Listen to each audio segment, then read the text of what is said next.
ช่องระฆังทองสวัสดีค่ะคลิปนี้มาดูแนวทางมัดรวมฮานอยของเจนุกบารมีมหาเฮงนะคะ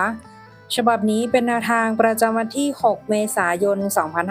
2569ค่ะมัดรวมฮานอยวันนี้นะคะเจให้เด่นที่6ฟันที่6ค่ะ62 63 64ตัวเน้น65ชุด3ตัว609แนวทางโดยเจนุกบารมีมหาเฮงค่ะ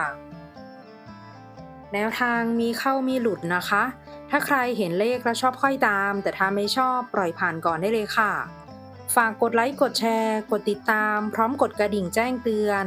เพื่อที่จะไม่พลาดคลิปใหม่ๆจากช่องระฆังทองด้วยนะคะขอบพระคุณทุกท่านที่เข้ามารับชมค่ะ